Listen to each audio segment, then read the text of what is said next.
জন্মের পরই নবজাতক শিশুর গলা কেটে হত্যা করার অভিযোগ উঠেছে বাবা মায়ের বিরুদ্ধে।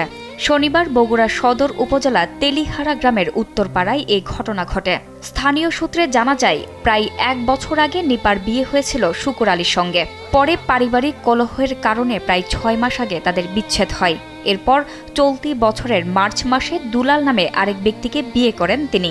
পুলিশ জানায়, দ্বিতীয় স্বামীর সাথে বিয়ের 2 মাস পর শুক্রবার রাতে ছেলে সন্তানের জন্ম দেন নিপা নামের ওই নারী। পরে লোক লজ্জার ভয়ে নবজাতকের গলায় ব্লেড চালিয়ে হত্যা করেন পাষণ্ড মা। এরপর শিশুটির মরদেহ বাড়ির পাশের একটি পুকুরে ফেলে দেওয়া হয়।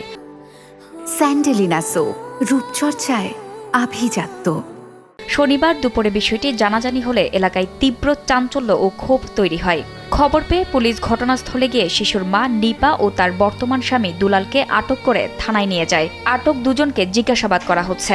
শিশুটির মরদেহ উদ্ধার করে ময়নাতদন্তের জন্য শহীদ জিয়াউর রহমান মেডিকেল কলেজ হাসপাতালের মর্গে পাঠানো হয়েছে। ঘটনার প্রকৃত কারণ জানতে তদন্ত চলছে বলে জানায় বগুড়া সদর থানার ভারপ্রাপ্ত কর্মকর্তা। পাষণ্ড ওই মাকে জিজ্ঞাসাবাদ করি, সে প্রাথমিক জিজ্ঞাসাবাদে আমার কাছে ঘটনার সত্যতা স্বীকার করেছে। লাশ আমরা নিয়ে আসছি, লাশ ময়নাতদন্তের জন্য মেডিকেলে পাঠাবো এবং এই ঘটনায় মামলা প্রক্রিয়াধীন। আমরা স্বামীকেও জিজ্ঞাসাবাদের জন্য নিয়ে আসছি, মূল ঘটনা বের করার জন্য আমরা চেষ্টা করছি। হত্যা করছে এই জন্যই যে তার এটা যাতে চিহ্ন না থাকে, আগেকার স্বামীর যে সন্তান, এই স্বামী তো মানবে না।